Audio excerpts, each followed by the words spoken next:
Never thirsty. Never thirsty.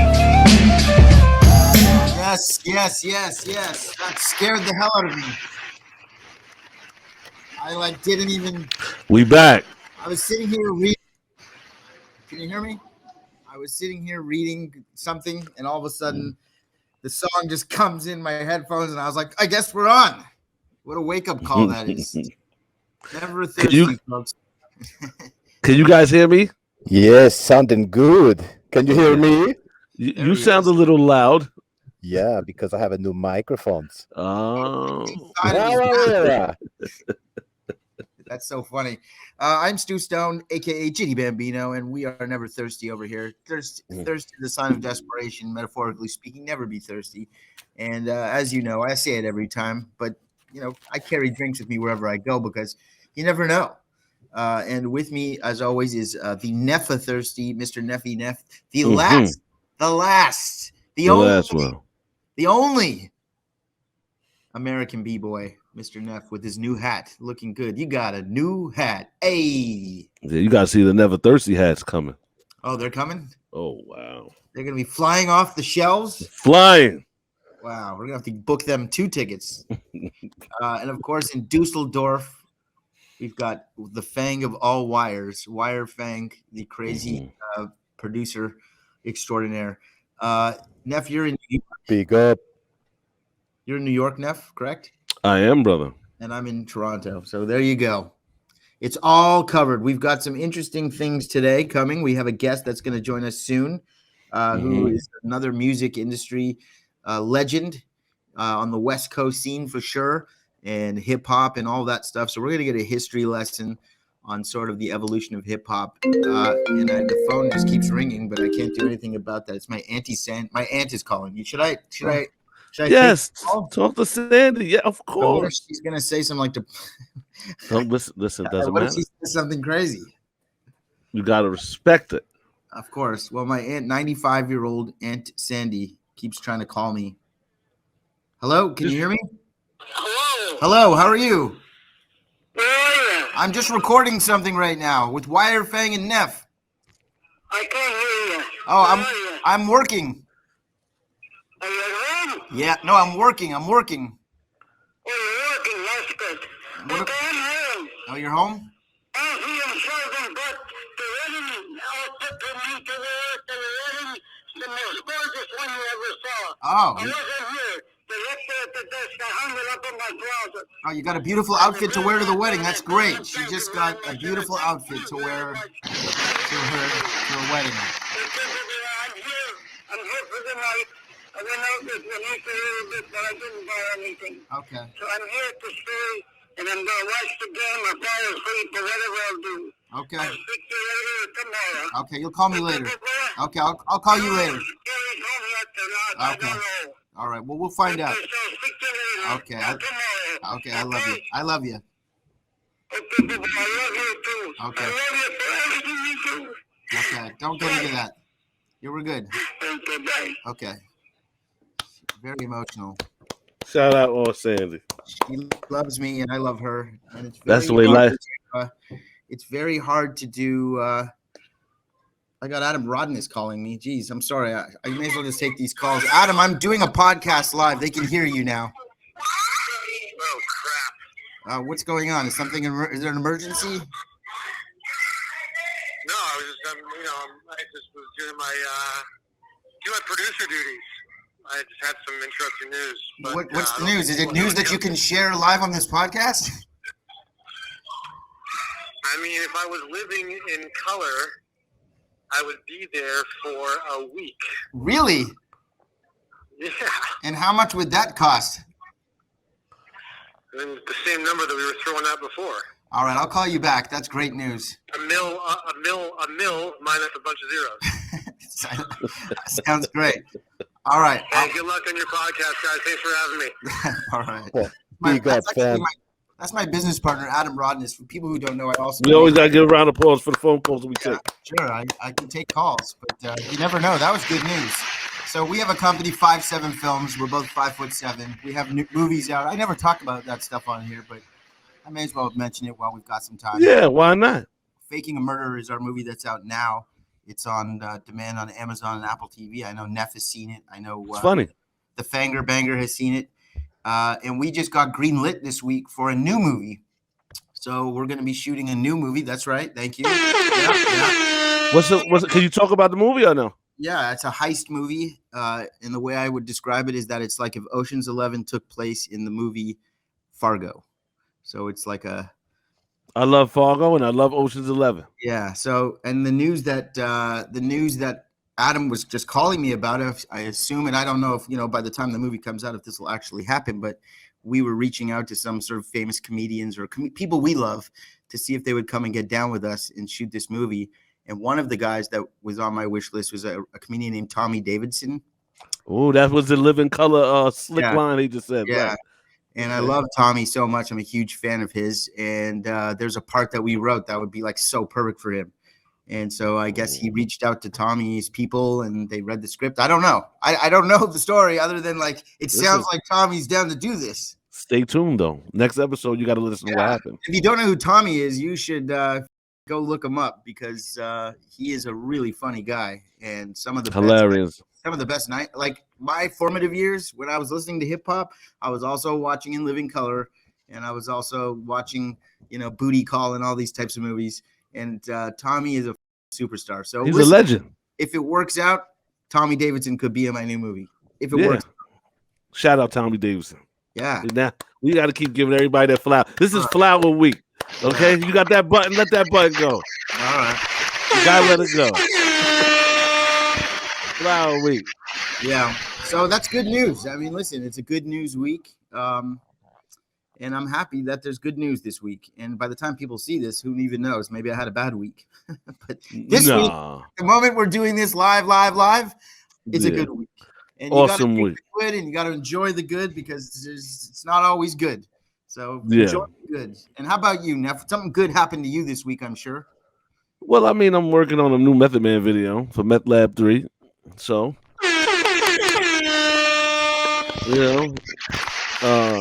featuring RJ Payne. I don't know if you know him, the artist. He's pretty dope.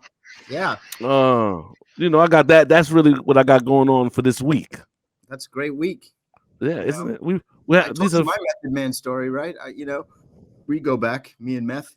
Oh, back to the old apartment. Well, that too, but even after that, when we did the MTV show Blowing Up, Method Man and RZA were both on our show, but Method Man was one of the first guys that came on our show, and what a day that was. He's the man. He's the man. So can I see that show on YouTube? No. It's the glance. Dang. Doesn't exist. So it's like a secret Method Man Stu Stone file. I mean, the only clip that I've able to find on YouTube was there's a clip with me and Jamie Kennedy and with DJ Premier that's on YouTube. And that's a great clip that maybe WireFang can pull up and show. Oh, yes. Make the next video go to that or something. Yes. But I mean, we met everybody. We had this show where we were trying to become rappers. It was like a Curb Your Enthusiasm kind of comedy, way ahead of its time because it was a hybrid. Much like Faking a Murder, it's like the people that were in the show were not in on it, so to speak. Yet, so it's just we can't watch it at all. No. Well, you can buy maybe like DVDs off like Amazon or eBay or something, but it's not like an out there thing. It's like MTV doesn't have it on that I'm aware of. It's but anyway, my point is Method Man was one of the guys that was on that show. And I'm sure we'll talk about that show many times because there's always stories that I forgot about and it's relevant because we're always talking music. And you're working with Meth. I wonder if you could ask him when you see him, if he remembers coming on the show with Jamie Kennedy. Yes, I will ask him. Because he clowned us in such a beautiful way, like in a loving way, that it worked so beautifully on the show. Because we were asking him to be on a track with us and he said no, right?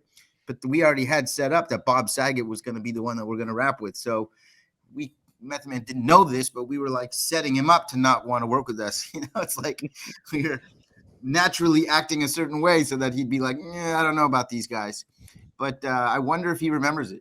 He has to. And then when we met with RZA, he wanted to work with us. It's like certain people that we expected to kick us out on the street loved us, like Premier and RZA, and then other guys like Lil Bow Wow weren't so keen to work with us. Oh, you stepped a little Bow Wow too? Oh, everybody was anybody that was like relevant from in 2005, 6, 7 were like on this show. And, well, who was on the show? Give me like a little bit of a quick list. I'll give you the quickest list because our guest is coming. But the guest is here? No, he's coming though. But yeah, the quick list. I mean, RZA, Method Man, Ice-T, Coco, the 3 6 Mafia, Mike Jones, Paul Wall, Russell Simmons, E40. Wow. T-Pain. And Jessica Simpson's dad, Joe Simpson. Burt Bachman. Who are? I mean, that's a lot of people I just named. No, listen, that list is awesome. Jonathan Lipnicki, if you remember him from Jerry Maguire, The Human Head Has 8 Pounds or Weighs 8 Pounds. Did you ever see Jerry Maguire? It's a great movie. No, of course I've seen it, but I'm trying to remember. The little kid. That's like the little kid. He's so cute. Now he's a little older. And me and yes. Yeah, he's in it. Ozone from who passed away recently from Breaking. Yeah, he was in the. He was on the show. Ed McMahon, if you remember from. Ed McMahon was on there. Rest in peace, Ed McMahon. Am I missing anybody? Crunchy Black, Project Pat. I'm for sure missing people. Yeah, I don't know how I missed out on this show. It sounds amazing. It's so good, but it was just like people didn't know what to make of it because like the other shows that were on were like The Real World in the Hills. So it's like we were doing this like hip hop comedy thing, and people were like, "What is this? Like, is this real?" And like it was ahead of its time.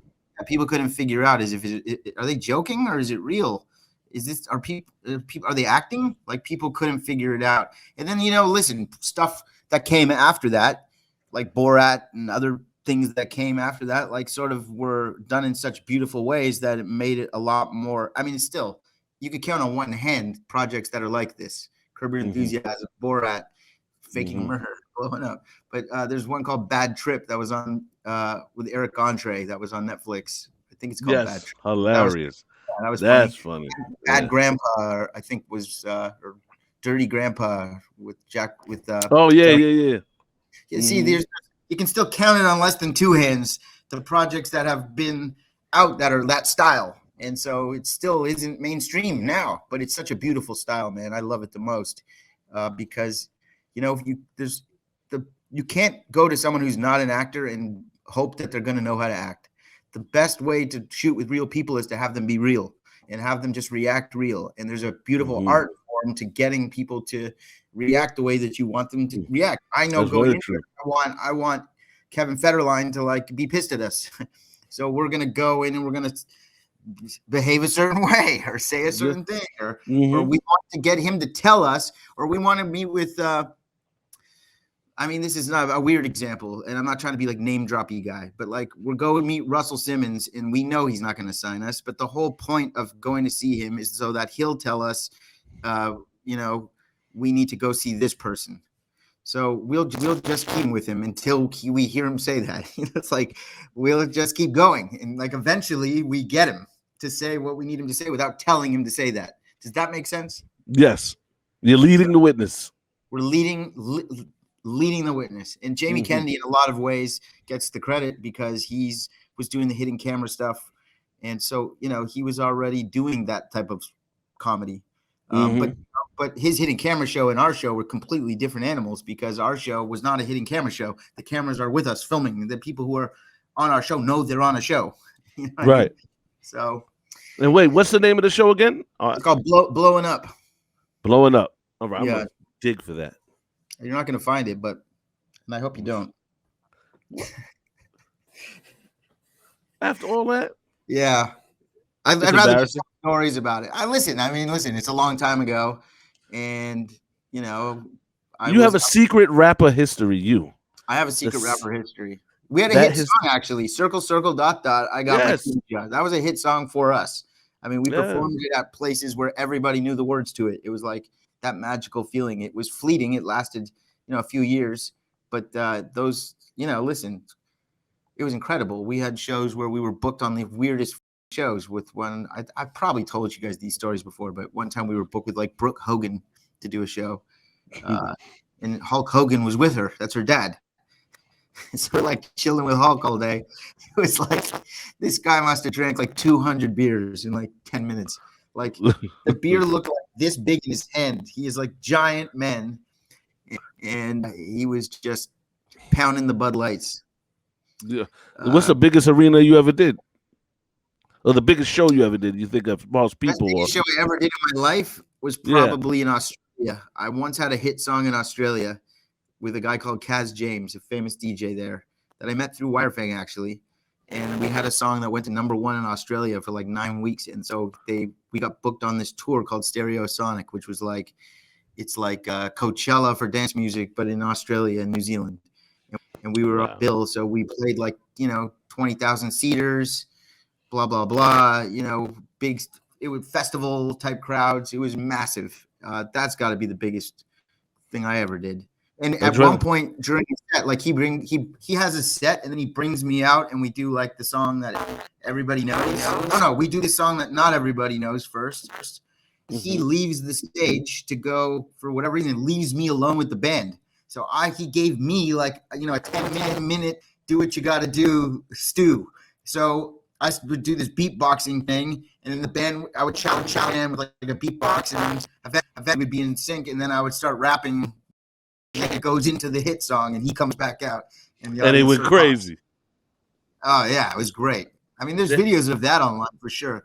But, we're going to have to stay tuned, everybody. We're going to start showing the secret histories of It's crazy that I could have had, I've worn all these different hats.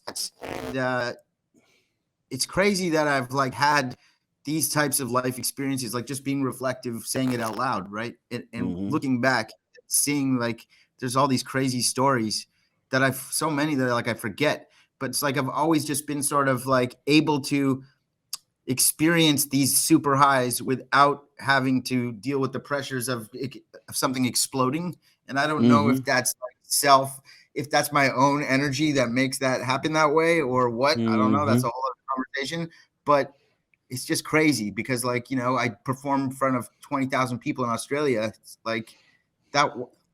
I got to do that. You know what I mean? Yeah. It's and I didn't I didn't become like this, I can't go out to the store and I'm going to be bothered. Like I still am like an under the radar type of dude who's done just crazy. And that's what I'm trying to say, I guess. Staying under the radar has been a blessing and a curse, I guess, but depends on which way you look at it. Well, I think you don't.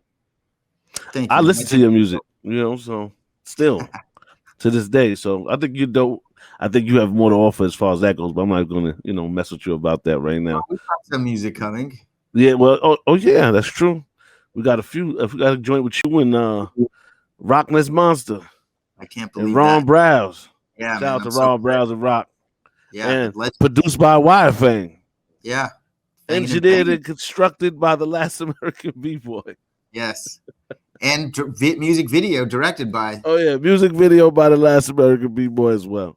And you left out that one person. You left out one person off that track. Hold on, and then I didn't want the big reunion. We were talking about blowing up, so all right. And featuring Jamie Kennedy. Yeah, Jamie Kennedy coming out of retirement to get on a track with me and Jamie Kennedy featuring us, but Rock and Ron Browse and Jamie Kennedy and Stu Stone. It's like a crazy new group. Yeah, me and Jamie's first time doing a song together in 10 years. Yeah, so that's an awesome thing. Stay tuned for that, everybody. That's coming through. But it's already recorded. Listen, go on Apple Music and type up the Jitty. WireFang featuring the Jitty. Hip hoppers, I'm talking to you. Hardcore hip hop people, go to WireFang featuring the Jitty. I'm telling you, you will not be disappointed. Blew my mind when I first heard these records. Blew my mind. It's amazing. So I say that because I'm a true fan. And can you give me the class for you? I'm giving you your flowers. Every week, we got to give somebody their flowers. We don't do that every week. And this is the Stu Stone right here. And WireFang. All right. Thank you, fam. Do we have a guest today or? Yes, he's trying to get on. But he Okay. cannot. All right. So let's continue. Do you heard what happened? Bitcoin. I think something bad happened in China today. They made it illegal or something. I don't. Excuse me. Sorry for the curse. We ain't supposed to curse on air, but they made it illegal. That just in China. or that's already been a thing. I think. Let me see. No, that's today. China declares cryptocurrency transactions illegal. Wow. Bitcoin price falls. Wall Street Journal 7 hours ago. So I don't know if anybody you know. $42,000 didn't fall that hard. What was it yesterday? 50 something. If it would have been hard if you had 50 grand in there. Don't even get me started on crypto. Don't even get me started on crypto. Some guy, I shouldn't say some guy. There's a person that I know that hit me up to be when I was promoting Faking a Murder, like over the summer. All these kind of requests come in to do like podcast interviews and stuff to promote the film because you're doing independent film. Being on podcasts is like you're not going to get on Jimmy Kimmel, but you could get on like 100 podcasts to equal with Jimmy Kimmel. You do enough of them.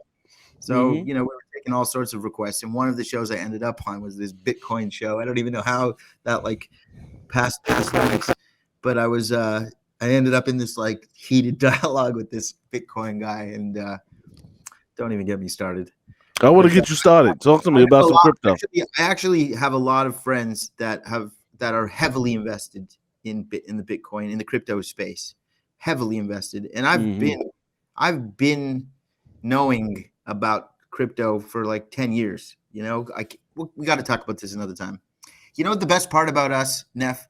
We start the shows, we have good conversation, and just when we're getting to the part where some juice is about to get squeezed, we get to introduce a guest and keep it on the table for another time. It's happened 3 or 4 times now, and I'm okay with that. Yeah, we do have a guest that's a legend that we don't want to keep waiting. So let's get that going, if you don't mind. There he is, ladies and gentlemen. Adrian Miller is joining us,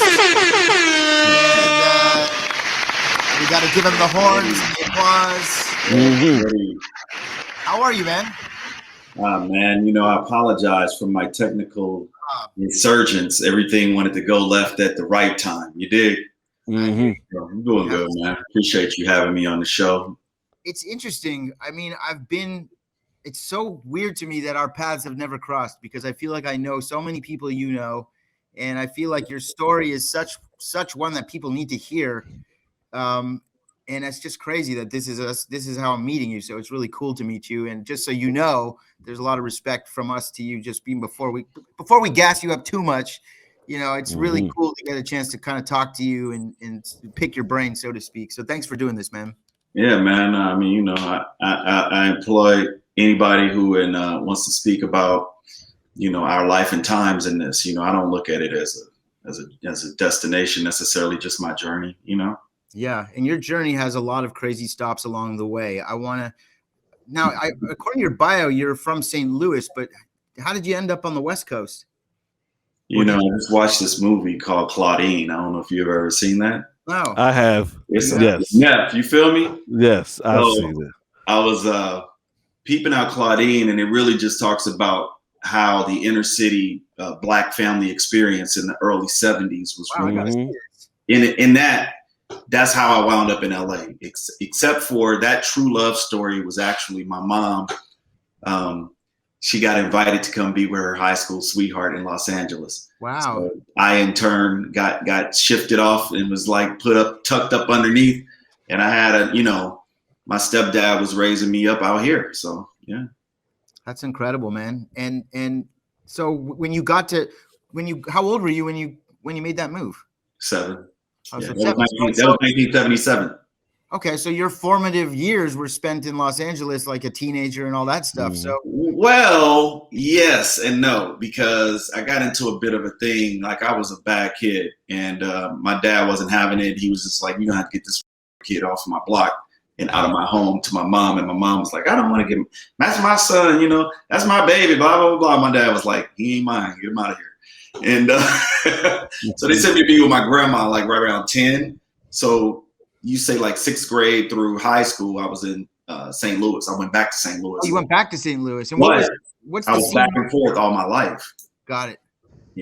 So a lot of kids out here, knew me from school, but then didn't see me during school. So they assumed I went to another school because on holidays and stuff, I'd make my way back to LA and kind of keep myself in what little mixes I could, you know. I don't know what kind of mix you're going to be in at 12, but, you know. Was there a certain point there, like, where you decided, like, music is what I want to do and want to be a part of? Like, were you an aspiring artist? Like, you know, I always am curious. All of that. Yeah, I mean, like, all of that. I grew up listening to music, being a part of it. My dad owned a club. He owned one of the best black clubs in LA. And, you know, he was the man for a minute. And then I loved the fact that he was the man because I got a chance to hear the music. Like, my first 12-inch record was Double Dutch Bus. And I bought it at the record store that everybody went to called The Rage in LA. And I thought I wanted to first, you know, be a dancer, you know, be a break dancer. Yeah, well, everybody was dancing during that point. Yeah, everybody was getting the moves in. And I was pretty good. I was all right, whatever. As Fat Lip says, I still got it. But yeah, you know, it was more about. It was always about music. Like, you knew me in 6th grade, you knew I had a radio with me walking around. So I was always known for radio. And if you wanted to really get into a fight, you would touch me or my radio.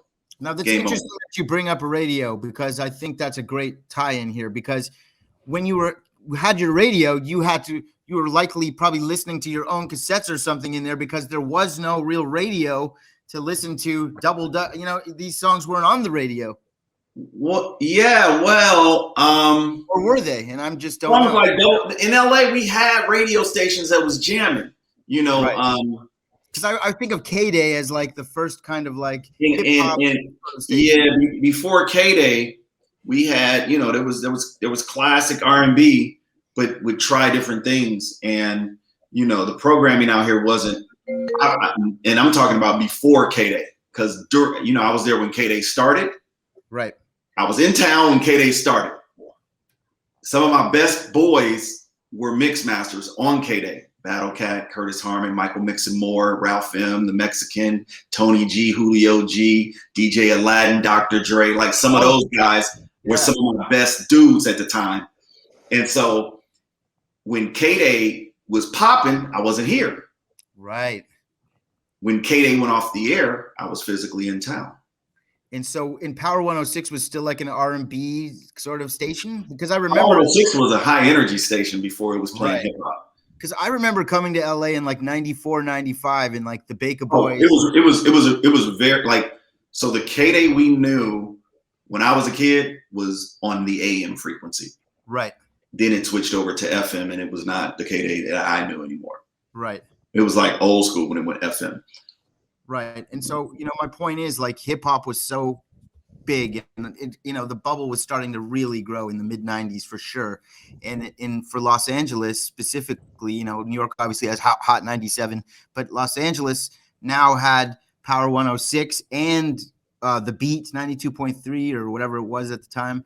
2 stations now. It's like hip hop is everywhere, and you're right in the mix with all of it, literally, because some of the most influential shows in DJs and programs, you're right there. I mean, you got Sway and Tech, you got the Baker Boys. These are and I'm working with both of them. And I will always work with both factions. I still do to this day. Right. It was never like a misnomer or anything that, you know, won't fuck with this person or that person. I've been my own man. You know, if I fuck with you, I really do fuck with you. If I don't fuck with you, it's probably no harm, no foul. I'm just not with you. So, you know. Is there must be stories of like guys that came in through the station, young, green, before they were big, like Biggie Smalls type stories where they like came in to do the wake up show. You know, I have Baker Boys and wake up show. I would try to get people would tape it illegally and send them to Canada, and we would listen to them like they were mixtapes. But yeah, can you tell us some of these, like, there's got to be some legendary tales. Yeah, let me tell you about the Baker Boys and me taking this white rapper to them in the studio while they were doing their mixtape, because I was not only their manager, I was their mixtape distributor. And I'm like, hey man, you guys, I had Paul and Eminem, and I'm like, you know, I want to get this guy on and get you guys a verse or something on your mixtape? They were like, yeah. I was like, but he needs some bread. He's upside down. Can we throw him $1,000? They were like, $1,000 for what? Like, we get people that wants to be on our for free. I was like, yeah, but this way you own it, blah, blah, blah, blah, whatever. So they were like, okay. They threw him $1,000. I got Rectangle to throw him $1,000. I had just given Rectangle a $10,000 check for mixtape sales. By the way, I bought every single one of those mixtapes. Yeah, you bought them from me. He was my partner. So I had just given him a check. So I knew he had bread, but he was in the studio. Nick and Eric were in the studio. So Paul just said straight up, he was just like, yo, we want to sell publishing. We want to sign to you guys. How do we do it? I need $5,000. I said, all right, let me see if I can pull it together. And I asked Rectangle. I was like, no, he said he needed 10 because I had just given Rectangle 10 and I knew he wasn't going to give me the check back to. So I go, maybe I can get 5 out of Rectangle and I can get Nick and Eric to put up 5. I don't got to come out of pocket. Or I could just do the business with one or the other, whoever wanted to step up. So long story short, I wound up doing a thing where I was realistic. I had the opportunity there to sign Eminem. I mean, like, maybe we did, maybe we didn't. Maybe Paul was gaming us. But the thing was, I sold it on Rectangle. He was like, nah, I'm cool. I'll do the verse. Gave him $1,000, got the verse. Still has the verse to this day. Same thing with Nick and Eric. They were like, well, we don't want to sign him because that's not what we do. We don't sign artists. And they were right. They didn't sign artists. So they missed signing Eminem. Holy, they missed. What would Eminem be the same Eminem if he was like not with Dre? Like, imagine this alternate history. So it's funny that you say that because I always think about what ifs, and guess what? We would never know because we don't know. Yeah. But I'm telling you my version of the story. And I was going to say that Eminem was going to be fine no matter what. He was spitting on another level at that point. Yeah, but it wasn't just the spitting. Dre did produce him. Dre did create a vibe in a direction with him. Had he gone with just me on some, would I have been able to do that? I wasn't making records like that. I wasn't stepping in as the guy on the boards. I was more of like a pen or kind of straight up like all over encompassing the business. I wasn't really trying to be the artist. I wasn't trying to be the producer. Not in that realm, not in that era. So, Did that verse ever end up on something? Yeah, Rectangle has it on his mixtape, and then the Cali Kings mixtape for the Baker Boys. They both got their verses, and they still use them to this day. And and nobody at Interscope has ever tried to kibosh it. It was before M was signed. So even Web Entertainment probably would have had any or some rights to it. But Mark Bass and those guys, they ain't never hit me about it. So, next. Wow. Next order of business, hip hop. I remember the Baker Boys had a CD that like was out at the warehouse, like it was like a big release. It was in like Eminem's on it. That's the one Eminem's on. Okay, so there you go. I had that, and I remember Black Eyed Peas. That was the first time I heard them. Like, I was unaware of them until that I heard them on there. Wow. Say what? That's the whole point. That's why I think mixtapes are so still purposeful, and why DJs are so important, because you really do discover artists when they are put into, a whole like playlist of other artists and mixed in and blended over and stuff. I think that that's still important in hip hop. Oh, for sure. But, it's missing now. I mean, that's how, but I guess the discovery of it is different because like when I was younger, I had to get mixtapes or else I wouldn't hear anything. Here's the process. There's something to when we discover it versus being force fed it. Right. Yeah, there's a big thing for that. Yeah. There's a thing called new digging now where you could dig on YouTube the way we used to have to dig on through vinyl. We could dig on YouTube to find new artists now. So it's kind of like a new way to find it on your own. Right. With these new guys upload, SoundCloud, YouTube, I would say you could find new artists, but it's not the same. The mixtape era was great. Back in the day, but like I was up in Toronto, so we're not. It's like it's to get at your hands on. You can't even get a Rectangle mixtape there. They had the Tony Touch stuff, and I would buy the of all of that. It wasn't until I moved to LA that I learned about Rectangle, and I was on Venice Beach. I swear is where I would go to buy them. But I remember that was a good place to get them. That means you was getting them pretty much from the source. I had people bootlegging the out of those, but by the time the bootleggers hit, we had already gone through what units we had. There was a couple like skateboard shops in the valley you could get it at too. Oh, those were official outlets for us. We would have our guys going by there hitting them all. Perfect. And they were the best. I remember J.O. Felony. I could give it to you, but what you gonna do? Yeah, all that stuff. And Rectangle was like cutting on another kind of level than what typical DJs were doing at that point. He was kind of he was a beat juggler for sure. Yeah, the man. So, I mean, all this experience doing radio and being involved with Baker Boys and Wake Up Show, at some point you had to think about management. I mean, this Eminem deal you just told us, like, pass through your fingers. At some point, it looks like you have to be inspired by what happened or didn't happen or almost happened and be like, wait a minute, there's something here. Yeah, I avoided management. To be honest, I avoided it like the plague. Yeah, sounds like it seeked you out. Yeah, I mean, I working with some of the big management firms, or like people like Rifkin and Happy Walters and Amanda. Getting brought into professional career of management, talent representation. It's any and all of the same. So by the time I got a chance to work in corporate America for Warner Brothers and Benny Medina, I had my chops like really in order on the management scene. I understood what it took to do deals. I knew the diligence of, top to bottom with an artist, how to wake up and go into my day, into the evening, of what it took to really be a successful manager. Because I saw what managers were not able to do with the record labels. And I think my strong point was dealing with the labels. My weakest point was actually dealing with the agencies. When in fact, I felt like it was so like, who cares about the shows? Let me worry about the music. Let me worry about the artists. Let me make sure that my artists are straight. And that show money is their money. Because on several occasions, somebody like Son Doobie, Ralph M, Tomahawk Funk Dubious, yeah, I wasn't concerned about them going out on tour. And then, Son and I we would be controlling, like we'd have a conversation like, oh yeah, I got 10 grand. Oh yeah, I got 12 grand. And, we was having these conversations with each other. And one day he came back, he was like, hey love, I'm about to go buy my Yukon, get my Rollie, I'm gonna be in effect. I was like, shut up, you're gonna need about $65,000. He's like, I got it. I was like, what? He was like, yeah, I just got back off tour. I got my check, I'm good. I was like, what? Huh? You got off tour? I was like, wait a minute, hold on. That's when I got like, oh, light switch. And it's so funny, I was with Muggs last night, and he was doing his big release last night for him and his new artist that he's working with, Crime Apple. And, I've always Muggs, that's my guy. But the thing was, I was really kind of like, yo, I gotta secure a bag like Muggs with my own artist and go tour, because that I'll be damned if I'm sitting here 9 to 5 and I'm doing all the work and I'm not getting the bag.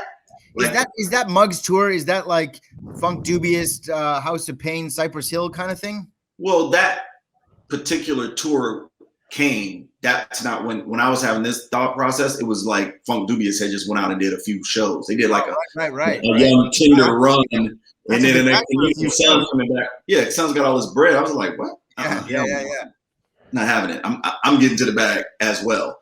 And that's when Volume 10 and some of the other artists like I Smooth 7, I started my own production company and was really trying to develop producing artists and making records and, that kind of vibe, versus just running someone else's label and management company. Sure. Better to make your own business than build up someone else's if you can.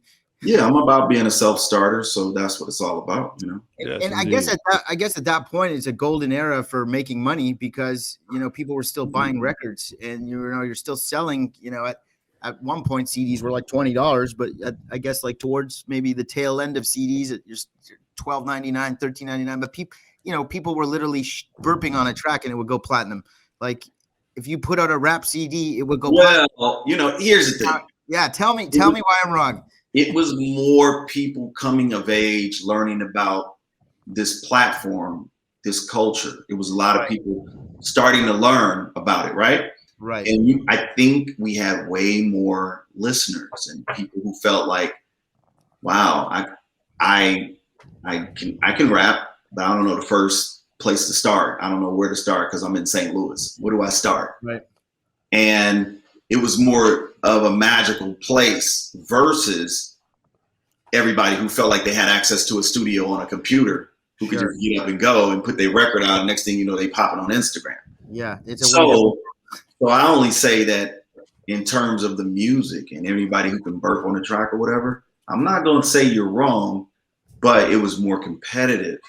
And so you had people really speaking up, and they weren't just burping on tracks. They had lyrics, they had beats, they had scratching, you had dancers, you had hell of an artwork. You had a culture coming through as a dynamic, you know. Like, actually, there's more people burping on tracks now that you put it that way. Yeah, you know, so it was definitely people, people want to say, oh, Coolio, he was whack, he was this, he was that. Oh, he had records, man. Yeah, but Coolio had hit records, man. You got to shut up talking to me about him not being a speedy rapper. It was never about Coolio. You know, I don't know how far he got educated. I'm not going to speak on that part, but the boy was smart. He had some issues, substance abuse issues, but most inner city youth had substance abuse issues. Right. So, but also, if you think of even his Fantastic Voyage, like before the Gangsta's Paradise thing, Fantastic Voyage, the era Snoop and Warren G sound was really popping, and he came in sort of at the perfect time, and it's so ironic. I mean, I was there. I got down with Coolio. That was one of my guys. So my point is that it's so bizarre to me that he's the one that got that mainstream play, because that record is not, if you listen to what he's saying on that record. You got to know that before that, he was in a group called WC and the Mass Circle. Yeah. You know, Coolio was trying to do that, actually. Coolio was trying to be down with Dub C and in Latin. Yeah. He wasn't a DJ. He was more Flavor Flav than he was Dub C. Right. He was, he was the hype dude in the Mass Circle. I totally don't even remember. Coolio approached me on Melrose and was just like, yo, you gonna help me get this record deal is what you gonna do. And I was like, I don't know how to get you no record deal, bro. I'm like, I don't do that. And at the time I didn't. Paul did. And I worked for Paul, so I was just like, you gotta listen to this guy. He's got on. And it was like, who didn't want to hear you rhyming over Fantastic Voyage? And he had his timing in order. It was done with respect to the culture. Is all I'm saying. Well, my point is that it became a crossover hit big time. Yeah, because guess what? Nobody understood. I'm saying that in a positive way, by the way. I think that is no. But he hit the trifecta of being at the right place at the right time with the right get down. Sure. Because he was on House of Pain, just like somebody's trying to call me on Facebook. Hold on a second. He was on Tommy Boy, just like De La, House of Pain, Naughty, Apache. Everybody was Africa Bambaataa. Coolio was closer to Africa Bambaataa. Yeah. Coolio, how about this one? You ready? To me, without Coolio, House of Pain couldn't have made it. And they had nothing to do with one another except for they were at the same label. And labels sold in bulk. Oh, you don't want to listen to my white boys? Here's that Fantastic Voyage record, and think about it. We had R&B radio. Yeah. Lakeside. Right into set Fantastic Voyage. I think it's very interesting. I've never thought of it that way. But to me, like, you don't think Jump Around is a hit no matter what? Okay. I'm promoting the goddamn record. Yeah, that's what the first thing people gonna tell me, no. Yeah. First thing they told me about Anderson, no. Right. First thing they told me about Jump Around, no. Yeah. Cypress, no. Funk Dubious, no. Volume 10, no. I got so on hearing no first. I know to hear no first. Yeah. I know I'm gonna hear no first. You're not gonna get it. As long as I know in my heart, me and my boys fuck with it, we fuck with it, then I know I can go harder on it. Yeah. Because if my boys are looking at me like, Adrian, we're no. Then I'm almost not gonna fight you, but I did on a couple of records, and I still won. Like I fought my boys on Afro Man. Yeah, that was a big hit. I fought massive hit. Missed it, and we missed it with my boys. I fought my boys on Linkin Park. Wow. Nobody wanted to hear me say how dope Linkin Park was. I fought with DJ Homicide about him being in Sugar Ray. Holy. I gotta fight you to go, but dude, you got to go move in with the white boys. Plain and simple. You can't live with me. You can't go back to your mama house. What you gonna do? And he wound up, unlike most DJs who get a check to be the DJ in the group, Sure. they made him a member of the group. He's a multi-millionaire. Of course.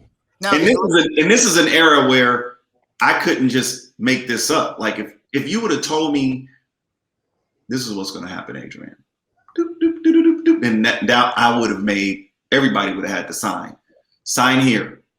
Meet me at the office, sign here. Because a lot of what I didn't do was make people, hold people to some sort of like just perspective.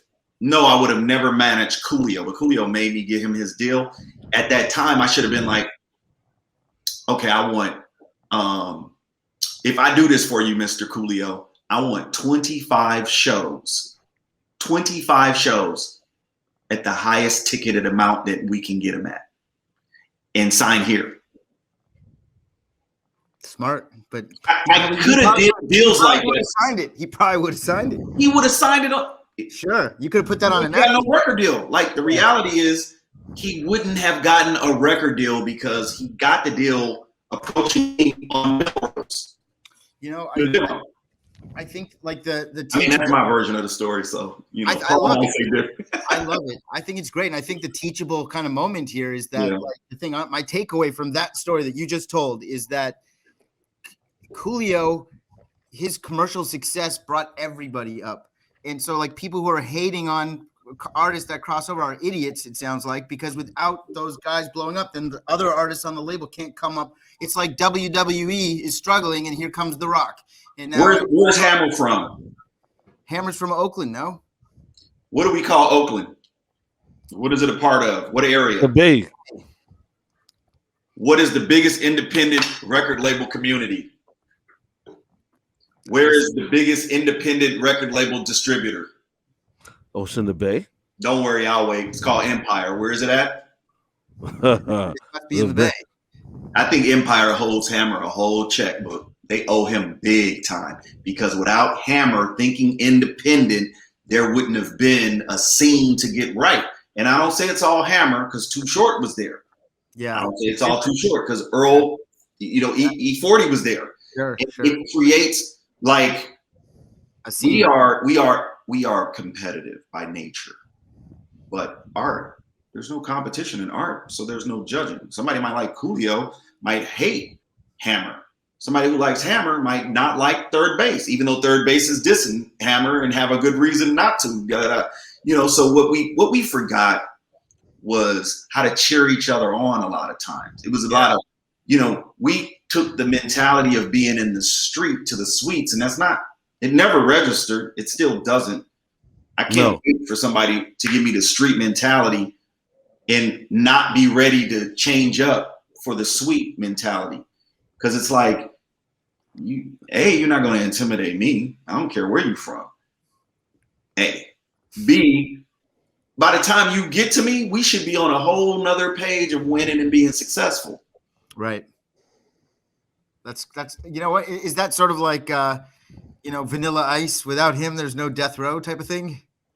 That's without Harry O, there was not a Death Row. Mm-hmm. Let's put it in perspective. Vanilla Ice's money got Suge some paper, but it did not fund Death Row.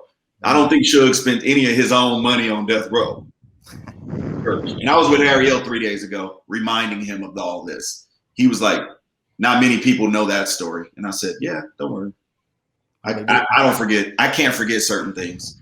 Now, you are from St. Louis, and at some point during this this era of hip hop that we're talking about over the last 30 years, St. Louis got on the map. Did you have thoughts on that, like Nelly and the St. Louis? The funniest thing is I played ball with the Twins. Remember Nelly was signed to his version of the Bass Brothers? I think so. Nelly signed his publishing to the Twins. Okay. And he made Ali and all them, they were recording their records at Saints Roller Rink, right? Yeah. So before my mom got married, I don't know the relationship to the twins' dad, but it was Marcus, I believe Marcus, their dad, used to come and pick me up and we would go play basketball. So I would play basketball with the twins and they were younger than me. So they weren't about that life on the court. I was balling. And Marcus goes to my mom, or maybe it was his brother, because their father was a twin. Oh, the twins with the twin father? So he stopped picking me up to take me to play ball. And I was like, what's happening? My mom never told me what happened exactly. I don't know if they was dating and stopped dating, or he just was jealous that I was balling his kids up. But again, I'm competitive, but you not no competition. Sorry.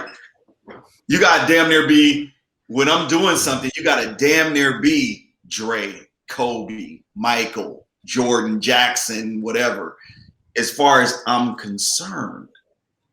Because I didn't use sports. I didn't use music, leverage to get girls. And why are we doing this? We're doing this because we really, usually guys do this because they want to get the girls, right? Mm-hmm. Nah, I wasn't doing it that way.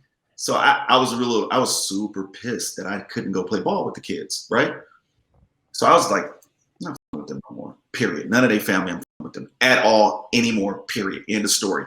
And we were all go skating at the skating rink. There was the studio was at the skating rink. I wasn't with the studio because I was like, I'm not with them. So I didn't none of them. I was just like deuces. And by that time, I was already in LA. I was working at Loud Record. I wasn't tripping off the Saints. But my mom was like, or somebody was telling me about how the twins had an artist and they were trying to do this and that. And I'm sure I got a demo and I was just like, I'm good. Like, come to find out, Nelly and I are like second cousins. Ali and I are like second. Like, I'm related to all of them in some sort of way because that's kind of how St. Louis is. And so what I did was they shot the video for Hot in Here right up the street from me. And I can't tell you how many gangsters were talking about going up there and robbing everybody. Really? And I just said, don't do that. That's my cousin. And really? It was the end of that. You called off the hit? I'm not going to say I called off. Nobody got robbed. I put it like that. And that was a plan to go rob everybody. Now, I didn't call off the robbing spree at the Source Awards because Dave Mays and them had yanked some stuff down that I had put up on and I was irked about the Source. And I was like, oh, what's happening over there? And I mean, fools was walking out of the Source Awards, getting their chains yanked. Fools was running across the street to the W Hotel. It was hysterical. And we were just sitting on the corner smoking blunts like, oh, there goes another one. There, you see him? There you go. It was actually pretty whack, but it was entertaining to say. What ends up happening with these chains? Like, do they surface again? Or like, you always hear about people getting their chains stolen. Well, nowadays it's a like you get your chain snatched because you were flossing and you were they take your chain and they beat you up and take your chain. Now, in that era, it was kind of still the same. I can't really say it was different because like when Cam and them, took Cube's chain and beat him up, it was the same. It's just you gotta pay to get it back. You gotta pay to get it. He said, "What happens to them?" I'm telling him, you gotta pay to get it back. If you want your chain back, you gotta know somebody. You gotta pay to get it back. You gotta, and sometimes, what's so funny? Sometimes you can just say, "Sorry, my bad. I was treating you with disrespect. Come on to the studio. Let's get back in family mode." Sometimes it's that easy. Versus, it's crazy because it's like. You don't hear these types of stories with like the Rolling Stones snatched the Beatles chains and Aerosmith got in a fight with the Eagles. Like, it's so crazy how hip hop, like the stuff that people talk about in records, it's like not always all entertainment. I know that it is for the most part. Most guys that go in and rap about it aren't doing it, but it's still, you're conveying that. It's like that pro wrestling thing. Like your audience, some of it thinks that it is real, and the funny thing is that if rappers did what they say in their raps, they are basically telling on themselves and going to jail. So, and that's actually happening. Those that are most successful at being as hardcore as they swear, all get arrested. Yeah, I can't make that one up. Right. Right. Well, money and greed provides the temperature for that too, though. Poverty mixed with money and greed, because a lot of rappers they act like they have the money, but they got to go back to the hood with a hit record. Some of them. So you going back to the hood with a hit record, then you start making promises to who and what. Everybody's trying to take care of you. Everybody starts to want to take care of you, and then one thing leads to another, and you involved. And that's how a lot of this dumb, violence and robbery and stuff, it extends from the street right into the business. You know what I'm saying? Because people don't have education when they get money. Number one, they're coming in getting millions of dollars and not knowing what to do with it. And two, they're coming from, straight poverty. So you're telling me if I do this, you're going to pay me that? If I look like a killer, you're going to pay me that? As opposed to looking like someone with sense? The one with sense gets paid a certain amount. The killer get paid a certain amount to represent a certain lifestyle. And then the kids who watch that lifestyle don't know it's fake. So you're breeding and you're growing. That's what I was saying. That was my point. You know what I'm saying? You're growing a whole new environment, and then the ecosystem becomes that. Because once these kids, 20 years ago, 30 years ago, hip hop started. They're the grandchildren of eras out here running around right now. So they're running around with what they were learned by the energy, the ecosystem, what's successful to us. And that's how you got why the Rolling Stones aren't shooting each other and doing stuff to each other, because they didn't have to deal with that type of vibe or energy. And it's also a different era and their come up. And guess what? Who do you think was more gangster? The Beatles or the Rolling Stones? Probably the Stones. That's what I wouldn't even know. I wouldn't even know, bro. Probably the Beatles, because that's why they broke up. I'm gonna give you the answer, but you ain't gonna be ready for it. I can't wait to hear it. This is Everyone says that the Beatles would have whooped ass on the Rolling Stones. Really? Wow. Because they were dress up thugs. They were real, like, not really spoken for thugs. That the Stones were not necessarily like that with it. Interesting. And they all like black music. But the Beatles kind of had a different. They were the youth angst on the come up, whereas the Stones kind of had it a little bit more hippier. Well, Little Richard, rest in peace. He says that he's the one that just brought these guys out on the road for the first time. Like, none of these guys were anything until they got on a tour with Little Richard. Oh, here's another bar. If you didn't know. A lot of the first records that the Beatles sang that got them popular were Motown artists. Oh, yeah. I mean, everybody knows that. Well, a lot of people don't understand it, but the reality is they basically lip synced over Motown records. Oh, you're saying they didn't even sing? I know they sang, but they didn't even make the songs different. Right. Now that's so they just straight up stole them, like stole the songs? No, you don't steal from Berry Gordy. But it took a minute for them to get all that in order, because they just gangstered their way through it. Like, okay, mixtape time, let's go. Imagine the publishing there. I mean, you're in a band with the Beatles, and like McCartney and John Lennon get writing credit for every song, and Ringo and George not on every song. It's like two guys made like $1 billion, and the other guys made just $1 billion. But it's no wonder when the money gets so big, and you've been around some artists like that, where the money it becomes a different level of success. There's I think that the success you probably had with Rectangle stuff and Baker Boys and all that was very satisfying to you, because that's you, that's organic, you're making it happen, and it's sort of you're starting to see your vision come to life. But there is a level of another level, like when you get to that Beyonce, Jay-Z level, like there's a whole other life there where you can't even go outside anymore. It's that's a whole different level of fame. Now, have you seen some artists kind of changing up? I know we don't have too much time left. We're gonna have to do this again, man, because this is great.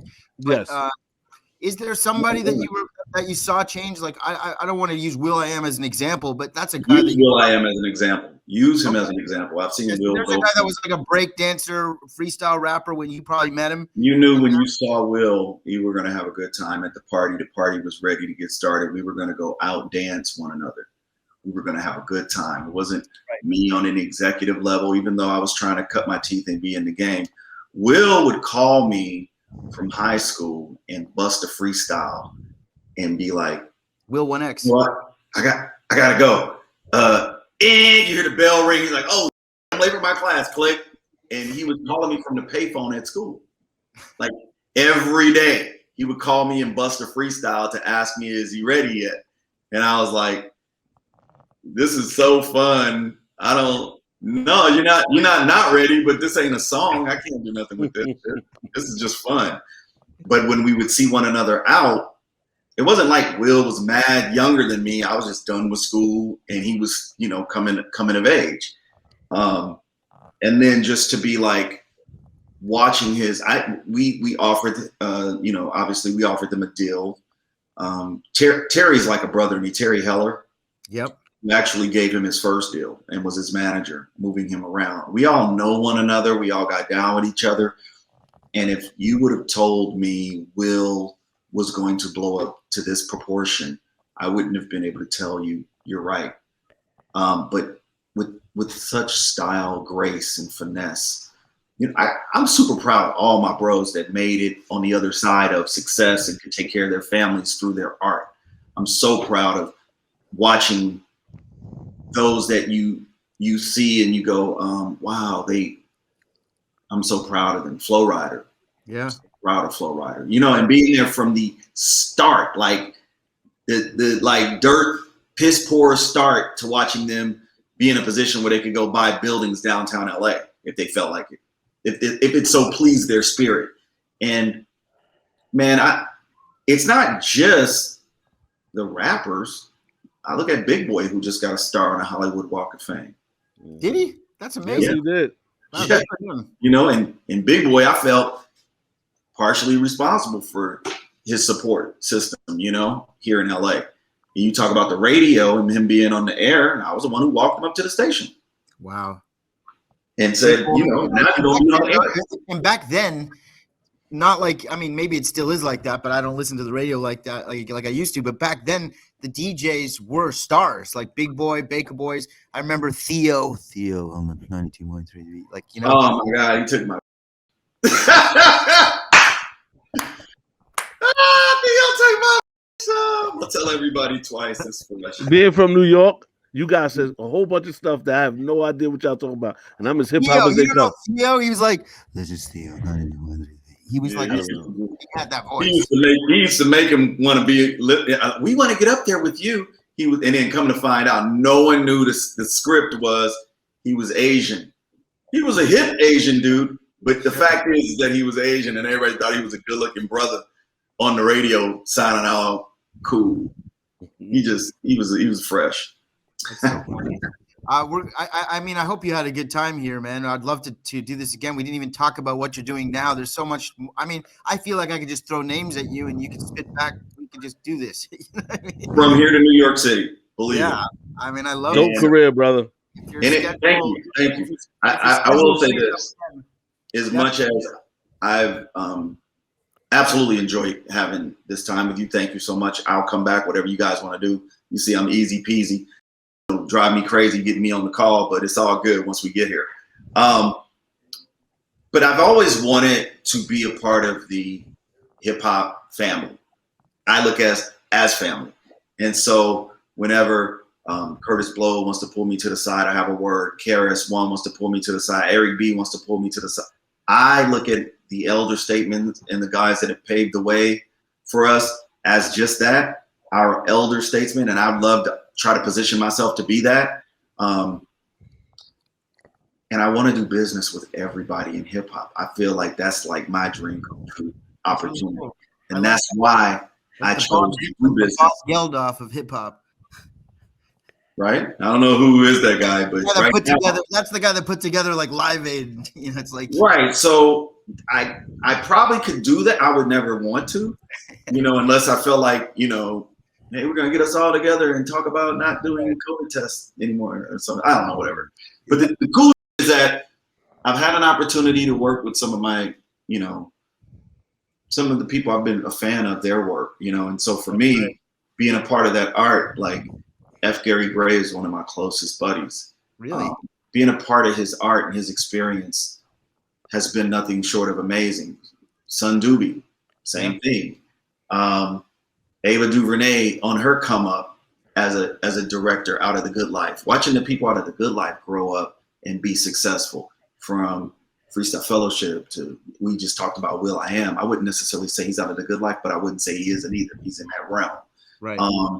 And just being like, you're going to be hard pressed to find somebody who wanted to do business with Ruthless Records, Loud Records, you know, Interscope Records, Right. Aftermath Records. You were a guy labels. You're a guy that could go into the lunchroom and sit at any table. And I always have been. I've That's always cool. been that kind of person. So I say that the day of being able to exchange ideas and share stories is now. You guys are in a prime position. So super shout out to what you guys are up to and how this is going. Because, you know, you got my support 100%. I'll encourage others to come and be a part of this dialogue. Thank you. You know, you gave me the freedom to kind of let some stuff off my chest today. I'm happy to do it again, man, and we will. Yes. And thank you so much for doing this. You're literally, this was so cool. Appreciate you, brother. So cool.